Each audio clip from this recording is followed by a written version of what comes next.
Okay. Our next Can you make it speaker shorter? would be, yeah, I would. Okay.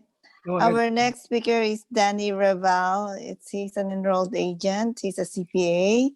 He has his master's degrees of science in taxation, and he's currently a franchisee of Liberty Tax Service. He had it since 2004. That makes it about 17 years. And he is a retired professor. He taught at the UC Santa Cruz Silicon Valley Extension, and also at the University of Phoenix and at Keller Graduate School of Business. He was a past president and past vice president, professional development of PICPA California chapter in San Francisco. So let's welcome Danny Raval as our second speaker. Hi, good evening, guys. All right. Good evening. Good evening. You guys hear me? Yeah. Yes. All right. Good evening, everybody. Thanks for that intro. See if I can do the share. Hold on. Let me make you. See it? No, not yet. Let me make you the host. Hold on, please. Danny, make host. Okay, you can share now, Danny. Thank you. All right. Let's see if I can open it up. All right, guys. Can you see? Can you see the screen? No. Yes. No? Yes. Oh, the screen. I cannot see. I can see you, but not your screen. Yeah. Click on the share. And then you pick the window you're gonna share. Yeah. Okay. I find it. Okay. Can you see it? There, we can see it. Yeah. All right. Good. Thanks. All right. Good evening again, everyone. Good evening. Good evening. So this is the tax update, IRS Federal Tax Update for 2020. The first page shows the income tax rates for tax year 2020. You still have the 7 brackets from 10% to 37. So this is for single. Let me know if you guys can hear me, and you can interrupt me if you have any questions, by the way.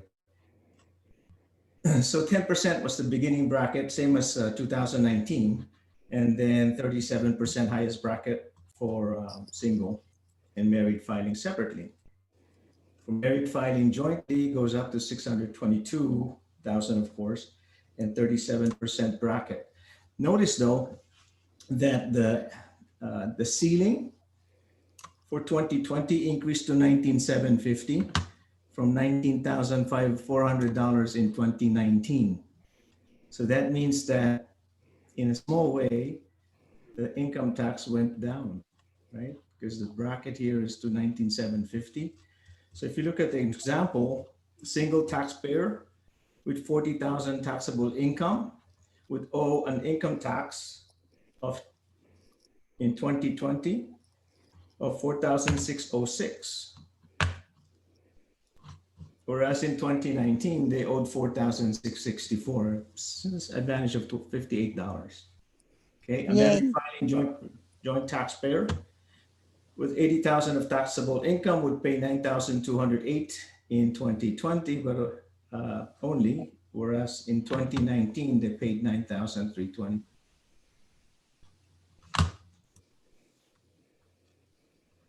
Okay, so that's how the tax rates. I use this a lot in my practice. I put this on my desktop. I calculate, because sometimes I don't have the tax tables handy on my desktop, but I calculate and I show it to the clients as to how this works.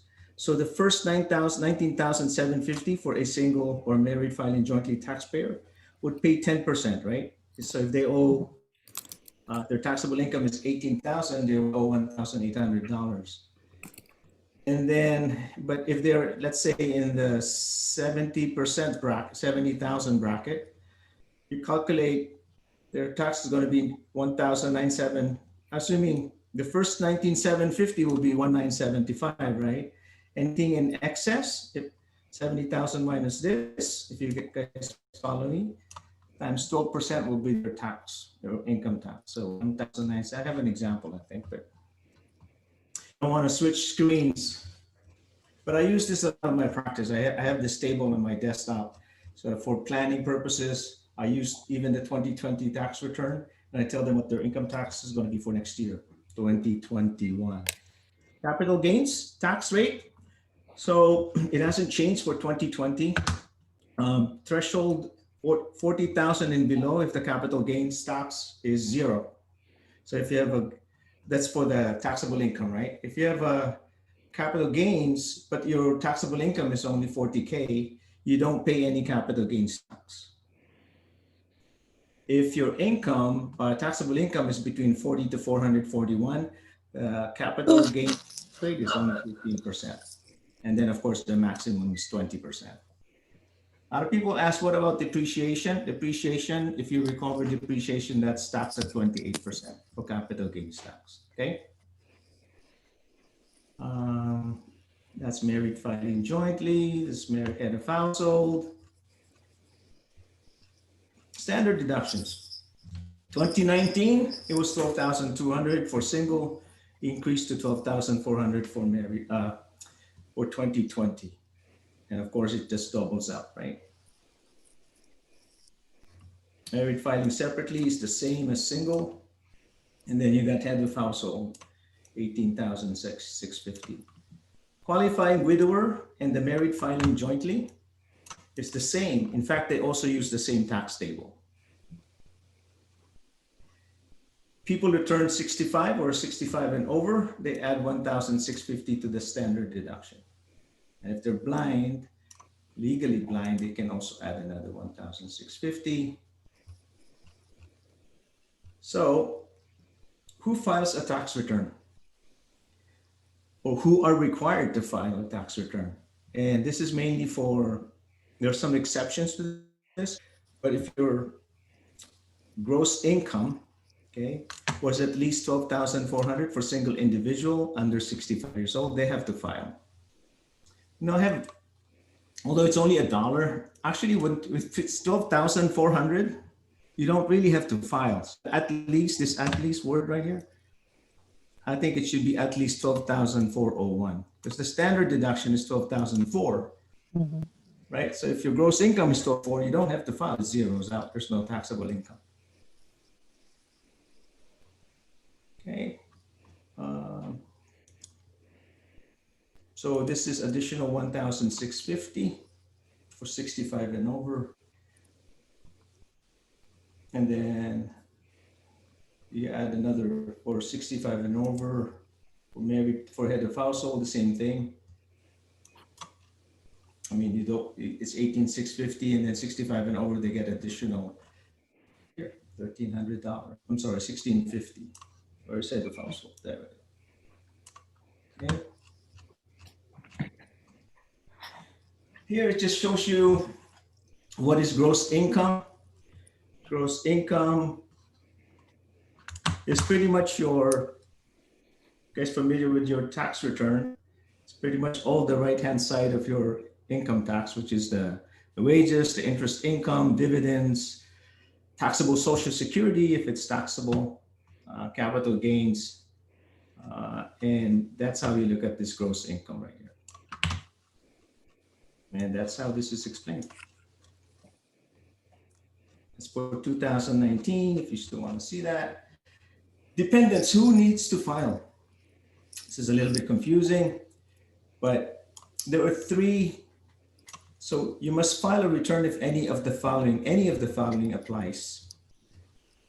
So your unearned income, meaning interest, dividends, capital gains, was 1,100 or more, or was more than 1,100, children have to file.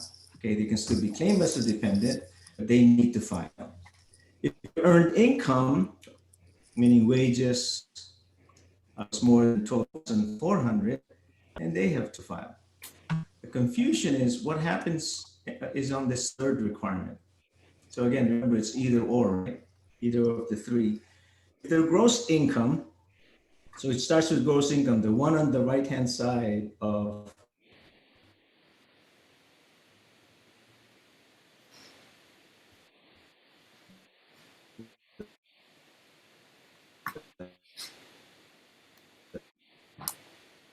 tax return. Well, then they just make it 12,050 or 12,400, which is the standard deduction. But in any case, your gross income is higher than the larger of A or B. Then they have to file. So let's see if I can find my example. I don't want to switch because I might not get back. I'll be able to go back.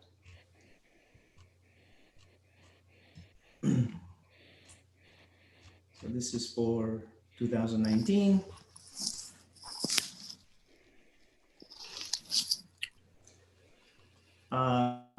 Any questions so far though, just to get a feel on the audience? Lifetime learning credit. So if you're taking educational courses in a qualified institution, so these are not seminars, these are 3-unit courses.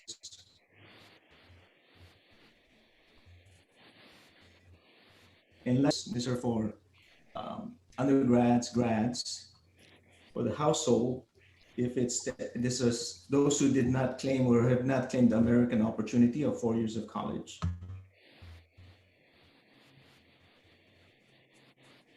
It's 10% of $20,000 of 20% of $10,000 or a maximum credit of $2,000. So they get $2,000 back, right? And it's called a non-refundable credit, meaning if you have zero income tax, you don't get the $2,000. You can only offset it against your income tax.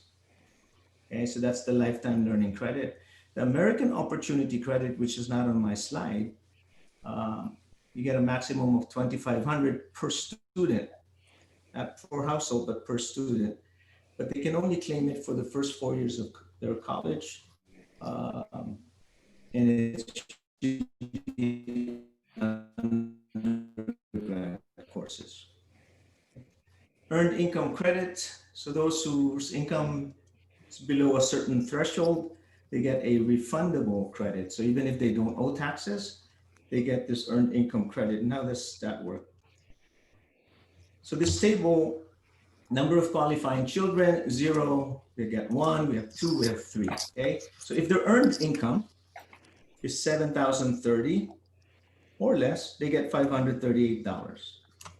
So single individuals with no children, or individual with no child. And then number of qualifying children, if there's 1, their earned income is $10,540, they get as much as $3,584. That's the credit they get. So even if they don't owe any taxes, they get $3,584. Those with 3 children, up to $660 back. The way it works is this. So let's take the one with the higher earned income credit, right? They get $6,660 if their income is below, with 3 children, $19,330. This is for single and head of household. The income is $19,330 and below, as it increases up to $50,954, then it zeroes out. So single individual or head of household with 3 children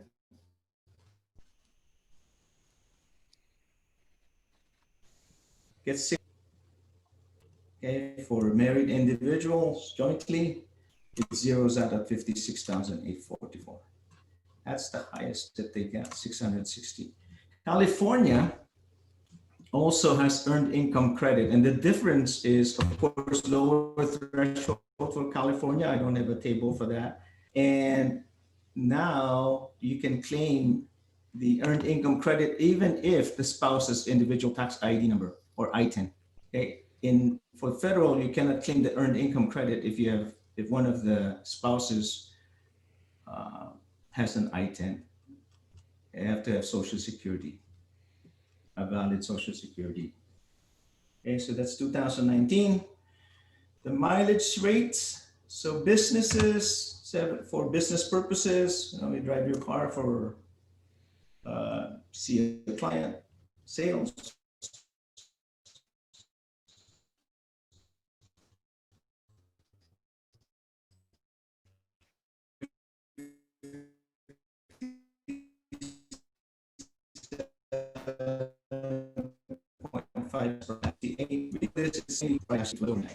Okay. In 2020, there's no maximum age for contribution to a traditional IRA. The threshold, $6,000 and $7,000, $6,000 per taxpayer, and if age over 50 years old, they can contribute as much as $7,000. For planning purposes, I don't know if you're familiar, there are some people who pay back subsidies for Affordable Care Act. How many of you have had any tax preparers, by the way, in the audience? But those who pay, so Affordable Care Act, even though health insurance premiums, you're not penalized anymore if you don't have any health insurance premium for the Fed. But if you use the Affordable Care Act and the government or state of California subsidizes the premium, then you may have to pay part of that premium back, right? So, and I use this, there's some clients who pay $11,000, could be $24,000 in bringing back or returning the subsidy to the US government or to California. It's because their income limitations, the income limitation, they face out. So in order to avoid paying $11,000 single or $24,000, you can use this as a planning device. They could put $7,000 if they're 50 or over. That brings down their adjusted gross income. Very important. I saved a lot of clients, or helped a lot of clients by using this as a strategy in reducing their gross income. The other thing is you can contribute up to April 15. And April 15 this year is a weekday. So they can contribute and still apply it towards the 2020 income tax return. Okay. That's the traditional IRA, not the Roth IRA. And also, people who contribute to traditional IRA should have earned income. So taxable alimony is considered as earned income. What if one of the spouses did not work? Then for as long as one spouse worked, the non-working spouse can still contribute. Because traditional IRA, generally you cannot contribute if you don't have a job or earned income. Requirement minimum distribution.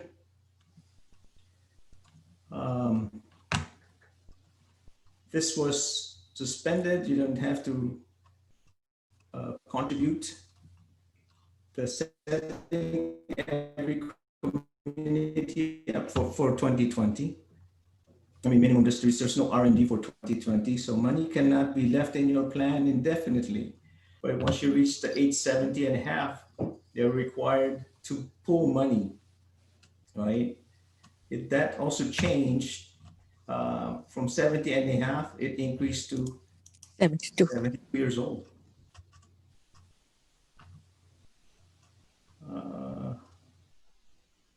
Yeah. This is the Setting Every Community Act, or called the Secure Act of 2019.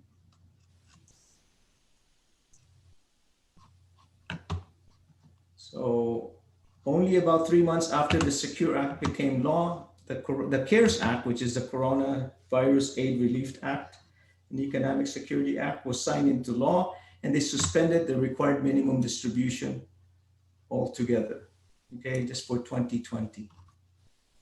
Okay, but they increased the required minimum distribution to 872. 10% penalty, as you know, if you withdraw before 59 and a half years old, you pay a 10% penalty.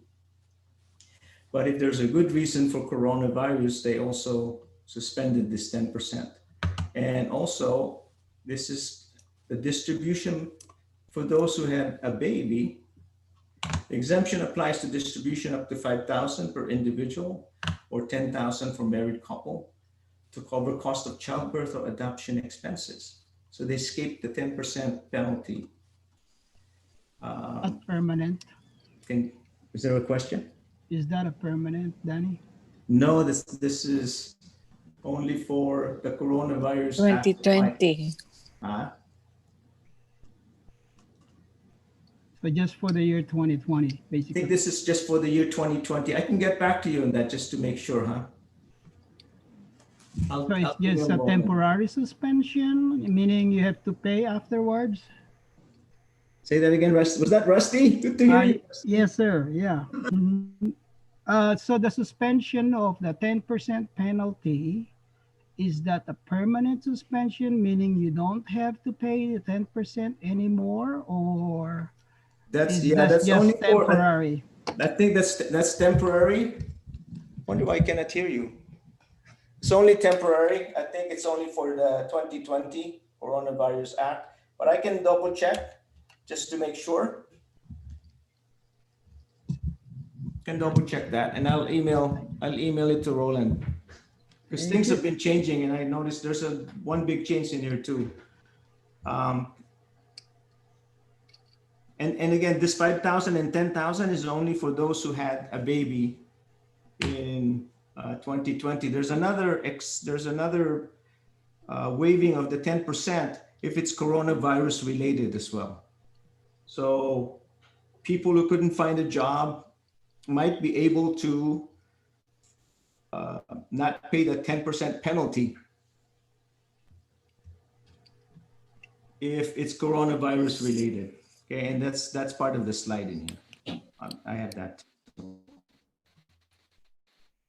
Yeah, I'll be happy to forward your email, Danny, to Yeah. all the I forwarded the participants. presentation Okay, to a little thank you. bit late. I sent it to Roland, the PowerPoint presentation, copy of the 1040, and then there's another update, which is about the PPP. So Roland can forward that to you too. Thanks, Roland. Okay, I'll do that. Thank you, Danny. Yeah, skip this one.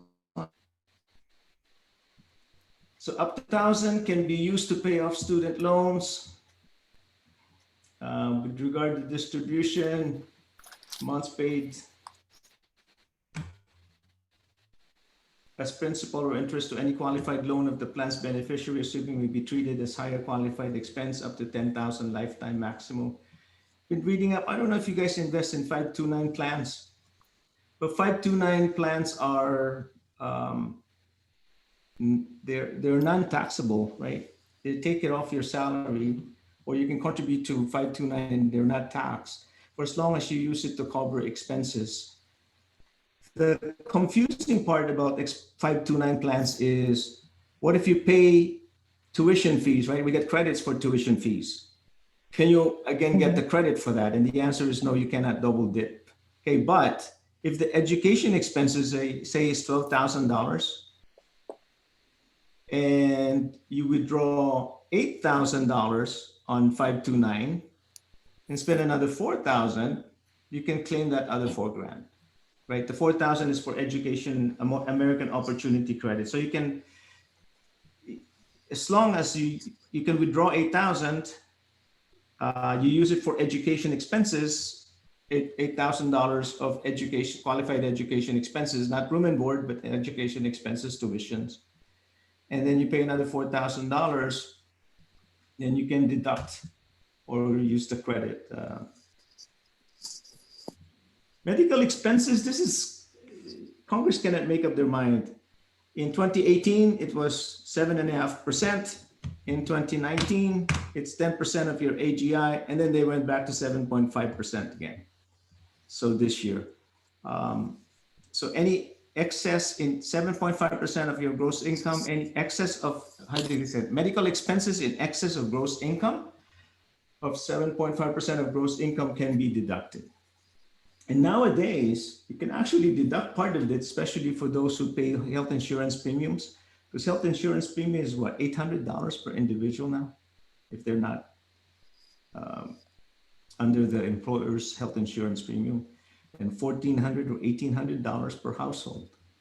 So they can, some of them actually can meet this threshold now, meaning medical expenses in excess of 7.5% of AGI.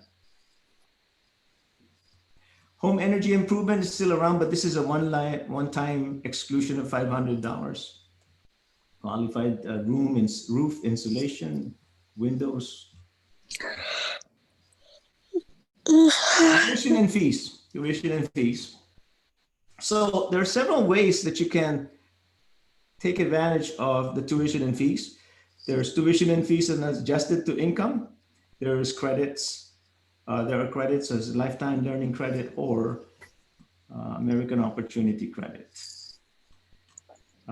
So this is what you call above the line deduction, tuition and fees, whereas the two others are credits. And mortgage insurance premium is part of Schedule A, and it phases out, especially in California. Normally, we don't even get to deduct the mortgage insurance premium. I don't know if you guys remember the 2008 when everything went downhill, right? Because of the real estate market going down. So there were a lot of foreclosures. There are still people who are getting canceled debt, 1099s. For as long as the canceled debt was used to pay off their, to buy the house, their primary home, you can still deduct this in 2020. And I'm still seeing one or two every year for people who had their houses foreclosed, and all of a sudden, one of the banks will send them a 1099 saying, we forgave your debt in 2008. California did not conform, so it's taxable in California. Recovery rebate, I guess we can spend time on recovery rebate. So recovery rebate is mainly an advance credit that were given to taxpayers, or to not necessarily taxpayers, to us. It was an advance credit. So for those who did not receive the tax credit and they're eligible to receive it in 2020, it's going to be part of their tax return. Okay, so they can still claim it on their tax return. See, how do I share? There we go. Sorry about that. Individual I invited to our seminar, just calling me back. See if I can find that. Bear with me for a second.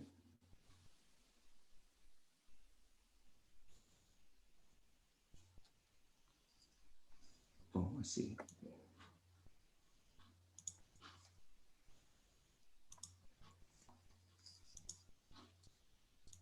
Okay, so this is the 1040.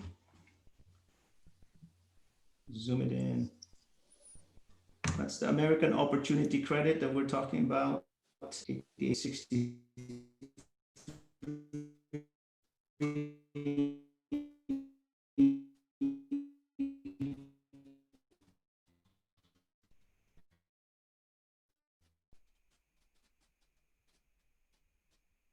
And there's a worksheet. Generally, softwares will have a worksheet, will ask you how much did you receive for stimulus, first stimulus, how much did you receive for second stimulus.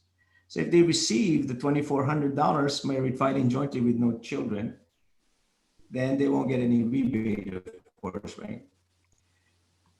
What about if their salary all of a sudden increased, or they're now over the threshold and they got $2,400 last year, and now they're over the limit? Do they return? Will they be returning the credit back? Do you know? No. They won't return the credit. They can keep it. But what if they got less? Then they can recover the additional amount. What if they had a baby in 2020 and the baby was not included in the credit and get additional money? So the example, the amount of credit is reduced. So the threshold is between $75,000 is 75 up to $75,000. You get the maximum credit depending if it's the first or second stimulus. And then for married filing jointly, their income should not exceed $150,000. So there's 75,000 for single, 112,000 for head of household, 150,000 for married filing jointly. The credit is spaced out at 99,000. So if they have 99,000 and above with no children, they don't get a stimulus.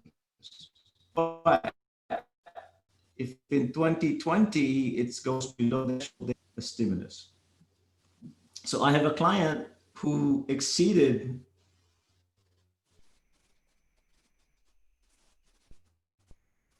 they were married filing joint $1,000 in 2019. They filed so early. If they did not file early, their 2018 would have qualified.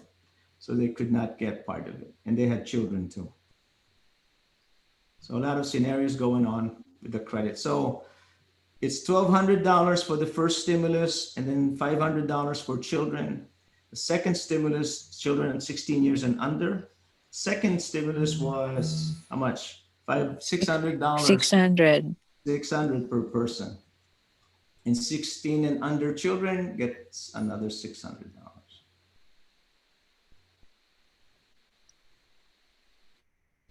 There is a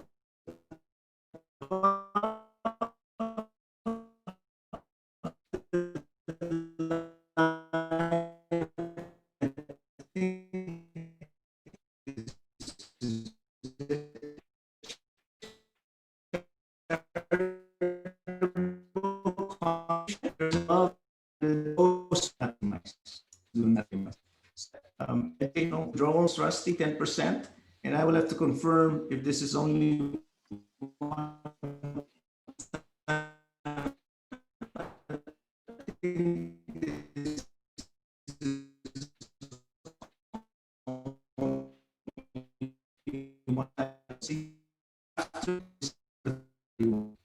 so this exemplary diagnosed coronavirus, dependent financial costs of business owners. So you can withdraw and escape penalty.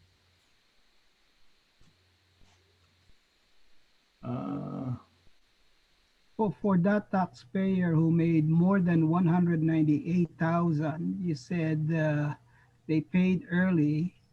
Would that mean they cannot file a modified or adjusted income tax return for that year so that they can get the credit? No, no more. No more. I know how I'm amending the 2018 return.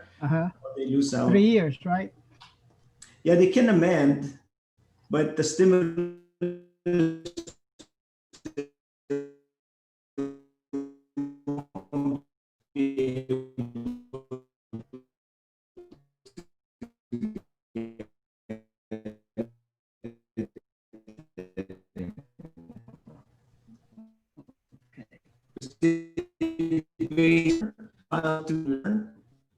fine. And you can carry it back in 2017 and before 17, but beginning this year, there's no more carry back allowed. This is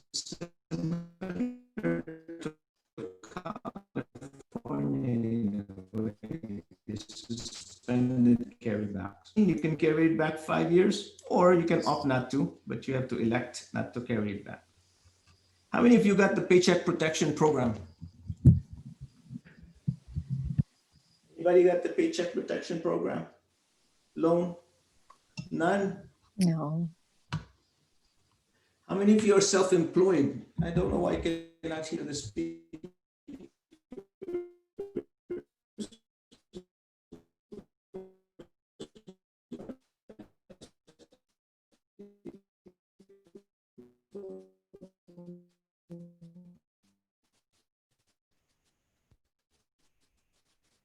Program that's going on. If you're self-employed, people who are self-employed can get up to 2.5 times their net profit. Average monthly net profit. 2.5 times. Schedule C, right? Schedule C, yeah, but you got to divide that by 12 first, the net profit, and then multiply by 2.5. You can apply through your bank. The bank actually has it. Has the forms. They apply for you on your behalf, and they submit it to the Small Business Administration. The big question, and if you look at this, says the CARES Act established the PPP, the Paycheck Protection Program, in which if loan proceeds were used to pay certain eligible expenses, the loan could be forgiven. And there's criteria, 75% of payroll costs at least, and then the others can be used for mortgage, interest, rent expense, and they forgive the loan. They do. The IRS came up with 2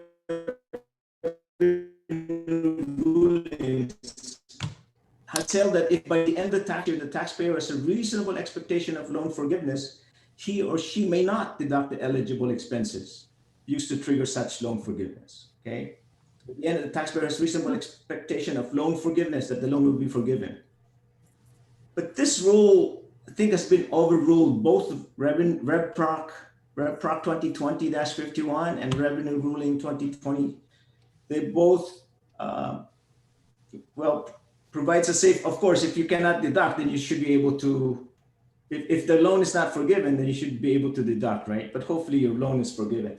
I sent a link, Roland, Yes. saying that SBA and Congress said that even though the loan was forgiven, you can deduct the expenses. It's not double dipping. Yeah, I'll be happy to forward your That's information. good. That's to good. the That's good. attendees. Yeah. Thanks, Danny. Yeah, you're welcome. Sick leave, if the employer didn't provide you with sick leave, then you can claim up to 511s per day. You're experiencing symptoms.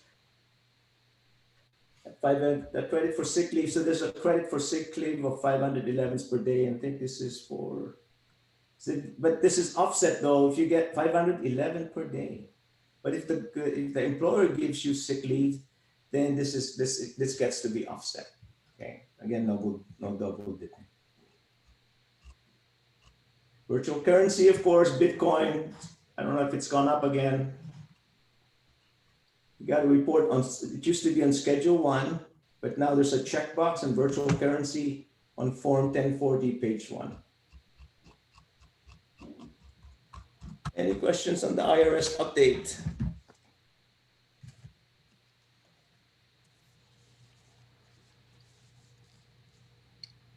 See if I So forgot for anything. Danny, for the STD, where you mentioned there's no double dipping for PPP.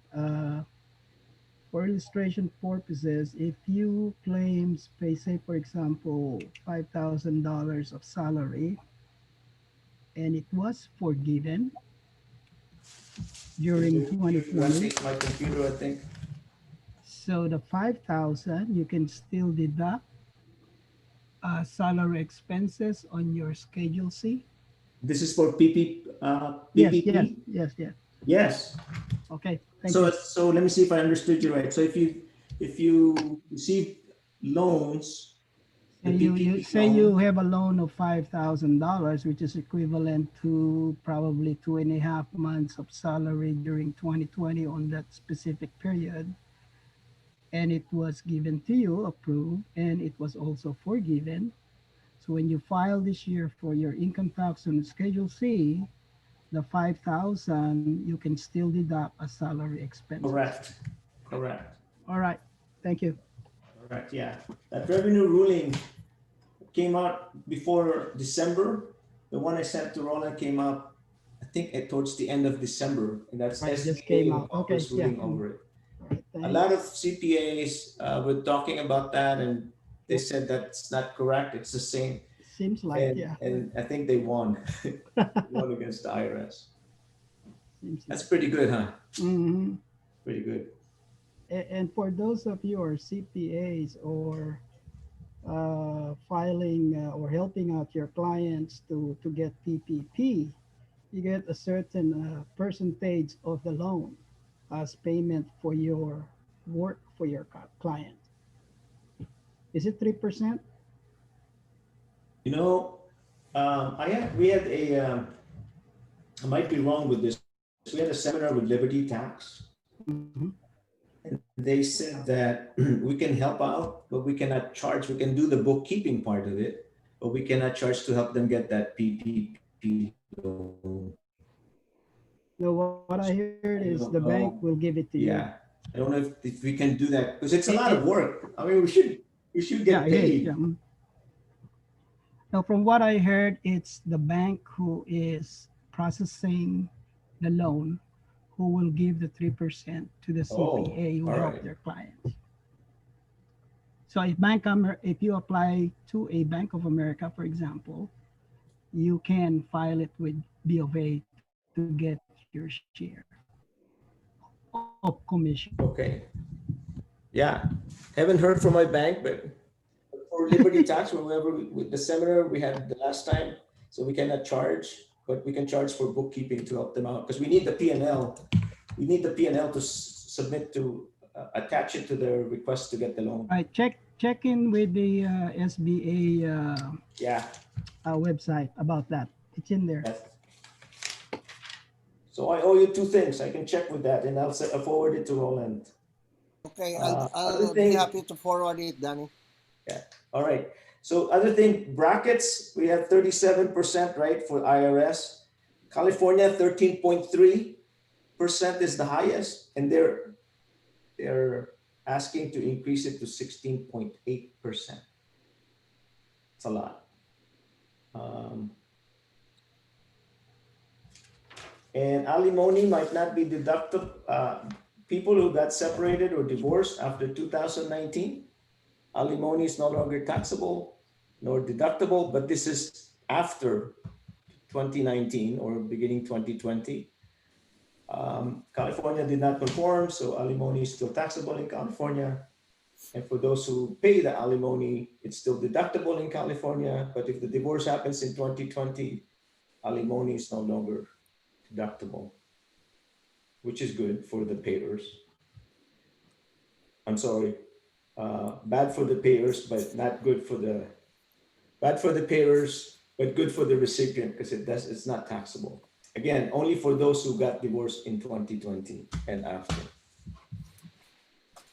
That's it, Roland. Oh, Everybody, thank you. you're done. I thought you would like to have some highlights of the stimulus, second stimulus. Are you done with it too? Yeah, we talk about the second stimulus. There's All a right. third one, but I'm not counting on it, although he said another 1,400. Okay. All right. Okay. Well, on behalf of PICPA California Chapter, San Francisco headquarters, and the PICPA Global Webinar Task Force, we thank you, Danny. By the way, I would like to add also that Danny used to be doing what we are doing now. Danny used to be the past Vice President for Professional Development of PICPA California Chapter, San Francisco, and he trained me well. Okay, It's the other way around. yeah, I owe it to you, Danny. And despite your, you are too busy, especially at this point in time, Yeah. tax season. We are very grateful that you shared us your most valuable time for this, webinar, and we salute you. Okay, All right. you are really a CPA in practice, willing to share your knowledge. Okay, Sure. so Anytime, Roland, as I told you, anytime. right, yeah. So at this point, if there is no other question on the floor for Mr. Danny Raval, let's give him a big hand. Thanks, guys. Thank you. Thank you. All right. At this point, I would like to also introduce to you our very own, a former, the first Filipina candidate for Congresswoman in the state of California. From the, she joined us tonight straight from New York City. Let me call on Miss Cristina Osmeña, CFA. All right, Cristina, please. Okay. Hi. I don't I don't think I'm the first Filipina candidate, Well, Roland, am I? that's how I look at it. but Okay. maybe female. I don't know. Yes, But hi, please. I Yeah. just I'm just enjoying. I'm just part of the audience. I didn't have a prepared speech or anything. That's okay. So I just was joining and really enjoying the presentation. So hello everybody and happy new year. So, Anything Happy New Year. else you want to share? Any announcement or whatever?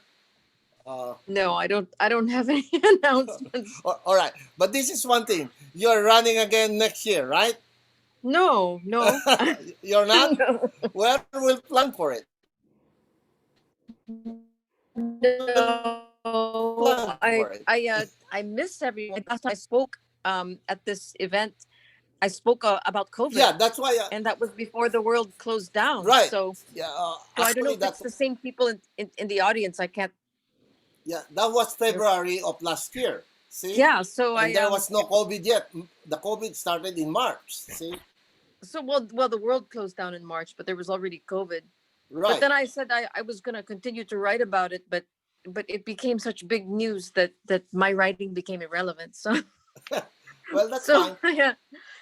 But I hope everybody's been well Yeah. and careful. Yes, Yeah. we are. And Okay. We have adjusted. so thank you for joining us, Christina. And actually, we look forward for this COVID to go away, because we are planning our next, PICPA Global Convention this coming September, hopefully 2021, Las Vegas. And by the way, uh, maybe you can join us as a guest speaker next month. February 19 to be exact. It's a Friday, same time, 6 to 8 p.m. Okay, well, I'll how about if I ask for a slot if I have news to share? Right. Yes. Yeah. No. Sure. Yeah. I just want you to know that our next monthly webinar will be February 19. This is also an announcement to everyone. February 19, please mark your calendar. That is a Friday, not Saturday, because we found out that,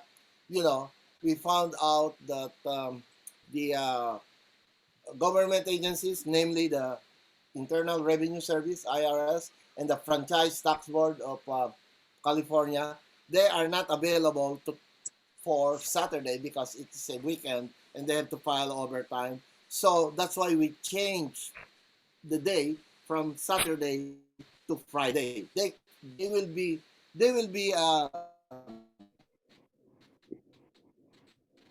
the good news is there will be some updates next month. It's not too late yet for the April 15. Next month, please mark your calendar once again. February 19. Yes, February 19th, Friday, 6 to 8 p.m. And if the DGS, the General Department of Government Services, guest speaker that I'm inviting will also make it, we will extend the time until 9 p.m. So we will have the IRS, Franchise Tax Board, and the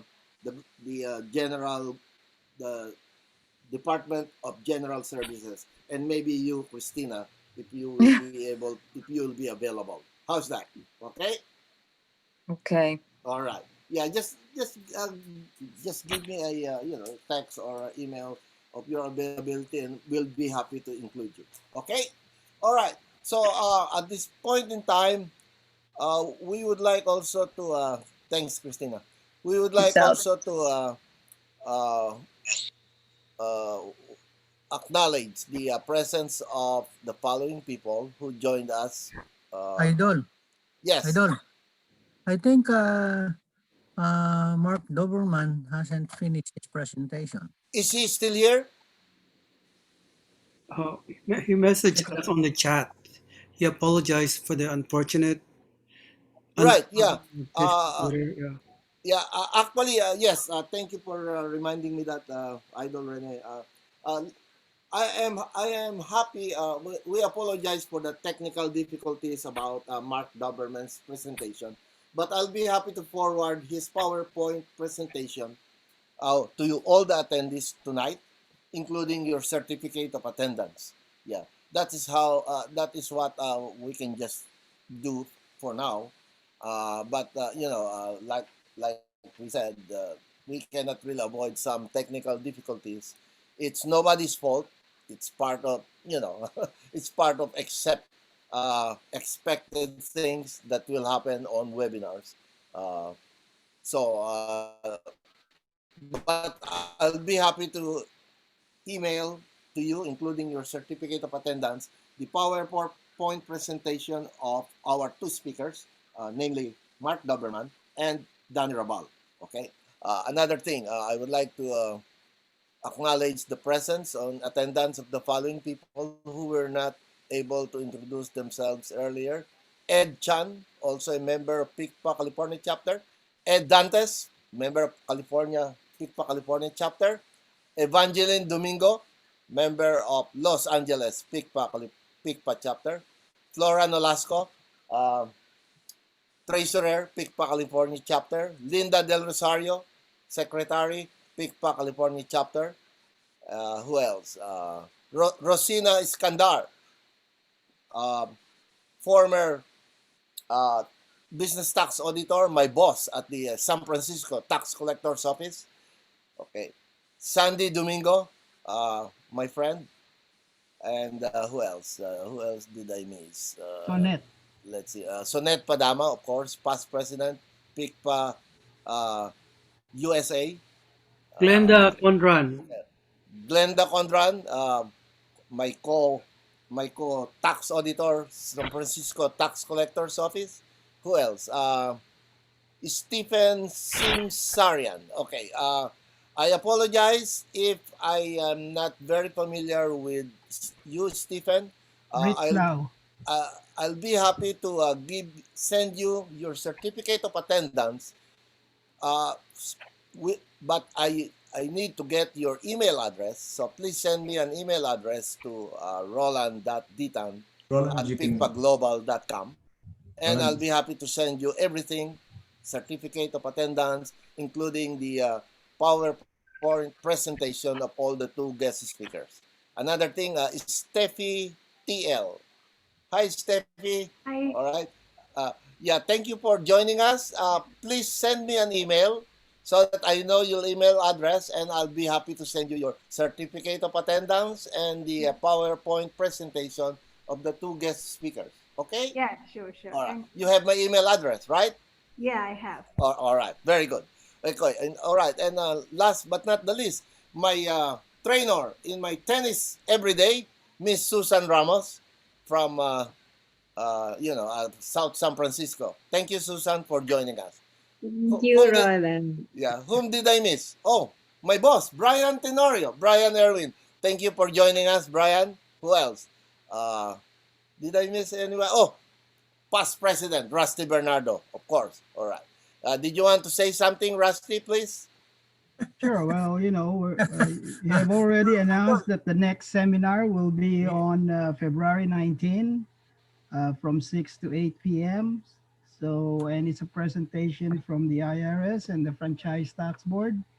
And hopefully we can get Christina Osmeña as an addition for the speaking engagement. So we'll see you on February 19. The other thing that I want to say is 3 cheers for the group for giving another special events, Zoom seminars. And I'm hoping that everybody has coped with the pandemic. It's almost a year now, and hopefully everyone is staying healthy and safe. So get those stimulus and the bank loans, the PPP if you are entitled to. Those are good ones. The loans are forgiven, that's for sure, if you are qualified. So those are additional resources that you can get. By the way, one of the new things that came out of the PPP, which is the second PPP that may come out, it would be an additional requirement is that if your revenue has gone down 25% for any quarter in 2020, that means you can certainly get approved easily. So take a look at that. It's on the SBA website. Those are additional resources for you guys. That's about it. So good work for everyone. Actually, we still have about 12 more minutes. And I think Rusty would like to render us a song with his guitar. How about that, Rusty? We have time. No, I'm not ready. Maybe okay. I can just add a few tidbits from Mark Doberman presentation. Because sure. By all means. Please. Yeah, his presentation is about fraud. Okay. And being in the cash management and treasury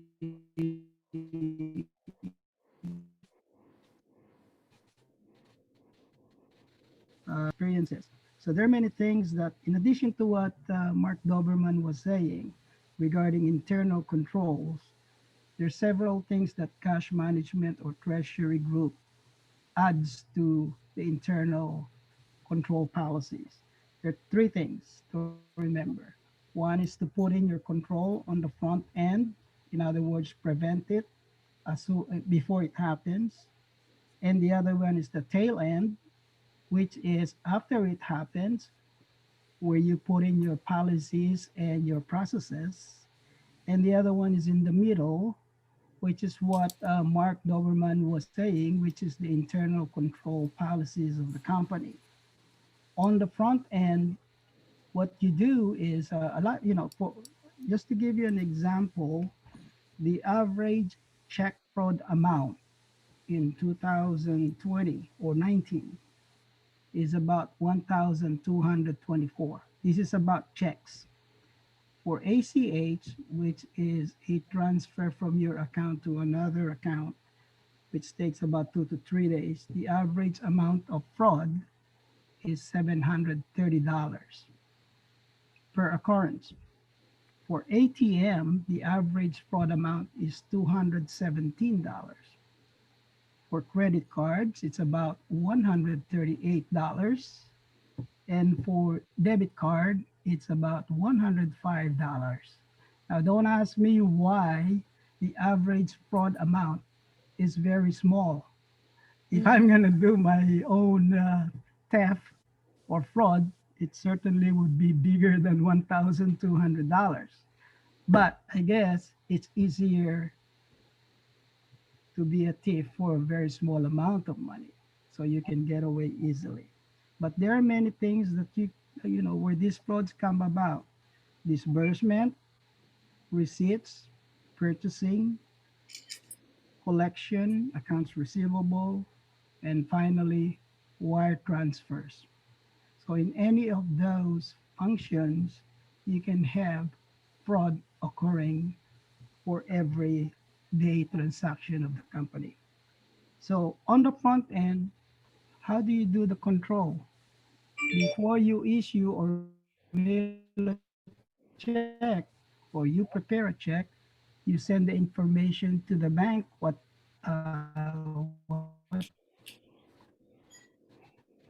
how many checks, how many. In other words, you're going to issue like 100 checks, 123 check number, and the amount and the payee. So the bank knows exactly already at the front end that you are issuing these checks. So when the check is presented to the bank after you have issued it, the bank has a record of in advance of what's going to clear in the account. That's the front one. That's just one of the front end. On the tail end is what we call the bank account reconciliation. So after 30 days, you are required by the bank to do your bank account reconciliation within 30-day period. And if there is a fraud that happened or something that is not within your records, you can call the bank and they will help you out, reverse any fraudulent transaction and give you credit back. It's within 30 days under the commercial commerce code or commercial law. So you're supposed to do your bank account reconciliation within 30 days. After 30 days, you have not done, and then you discovered something is not right, and you may have to talk to your bank or your own bank representative.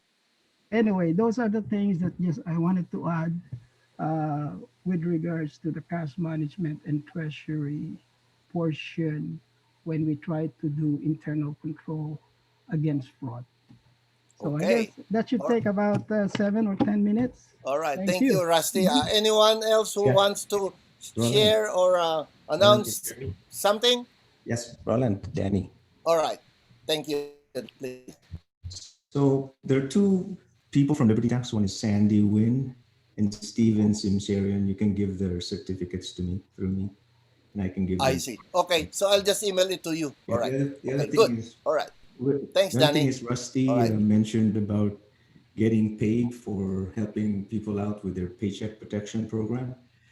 So there are two conflicting info on the website. The AICPA said we cannot charge for fees, but the CARES Act said that CPAs who serves as agents should receive compensation for their work. But the Treasury has designated that the lenders, which is what Rusty stated, pay agents out of their fees. That's right. It's the agents.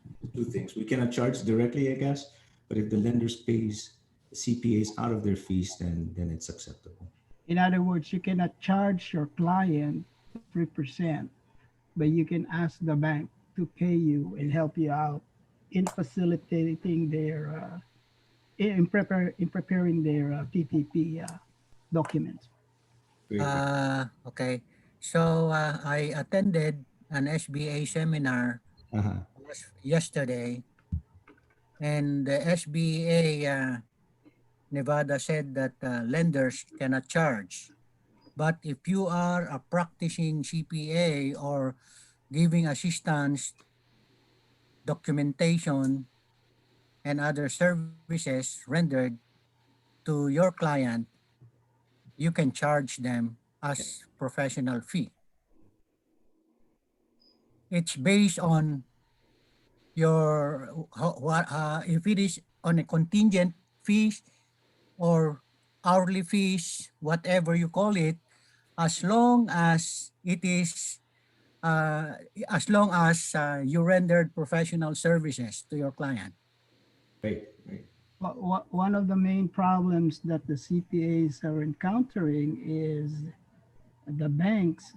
When the CPA tries to ask them for the 3% commission, the banks somehow doesn't want to pay them. So, no, it's but it's in the act itself, So yeah, because I prepared and assisted a number of clients here, and I as a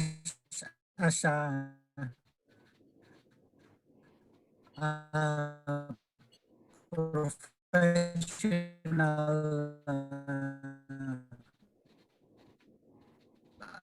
I mean, filing for IPP or EIDL is so easy. Just fill up the form, and not even a single letter of your name will be indicated there. So your dealings will be with your clients, because some are actually charging 3.75 or 3.5 professional fees. But of course, if they are your clients, then you just charge them. Let's say if you are charging 500 per hour, and you think that you spend 3, 4, 5 hours those applications, and besides, you really don't even affix a single letter of your name in the application. It is the applicant. So nowhere in the document the bank will be able to know that you are involved in that preparation. So I guess there are two things happening. You are acting as a consultant, which probably you are not saying that you a member of the AICPA. But as far as AICPA is concerned, all CPA who are members of AICPA are precluded from charging the fees, basically. So two things: if you're just a consultant, you're not a CPA, it's okay to charge. But if you are a CPA, you are precluded by AICPA. I guess that's what Danny was saying earlier. Right. Okay. All right. So thanks for all those addendums. So before we close, just one last call. Anyone who wants to say something in 1 minute? All right. Nothing. All right. So at this point, I want to call on our chairperson for the Speakers Bureau, Bradford.adkins, please, to give the closing remarks, please. Hi, thank you, Roland. Yeah, at this point, I would like to thank Mark Doberman, despite the technical difficulty, for delivering a wonderful presentation on fraudsters, how to spot them, how to profile them, and how to prevent being victimized. And second of all, thank you Danny Raval of Las Vegas, for imparting your valuable knowledge on the changes in the 2020 income taxation and beyond. I hope I can visit you in Las Vegas come January 27 when I drive down there. I'm going to Utah to visit a friend relative, and I'm going to stop by a friend's office in Las Vegas. And I hope to see you there, Danny. And Maria Curley will be there. oh yeah, hope to see you both You're there. you're Yeah, welcome. yeah, Maria Curley will be there. Yeah, Did you want me? Yeah. Did you want me to join? why did they close the Jollibee store in Sahara? No, it's not close in Henderson. Okay, Well, so let's go to Henderson. there's four Jollibees. Now there's only three. I don't know. I just moved in here and I know of two. Okay. All right. Anyway, Yeah. Okay. So, yeah. Go ahead, Bradford. yeah, to recapitulate from what I've heard from you and Rusty, the next webinar is set on a Friday this time, not Saturday, because of the timing difference between the US and the Philippines. Friday, February 19 from 6 p.m. to 9 p.m. And hopefully Christina Osmeña will find a slot to speak. And what else did I forget? Actually, we are also trying to invite Brian Erwin Tenorio to be one of our guest speakers also for February. Brian, that is, I hope it's not a surprise for you, so you could prepare. We have 1 month to go, right? Depending on the topic, Roland. Yeah, well, it's your call. Your most preferred topic that you are very familiar with, that will be really good. Okay. Okay. Any news on the third stimulus, Jack? I heard February Yeah, already. I thought that was one of the updates that is Danny still here?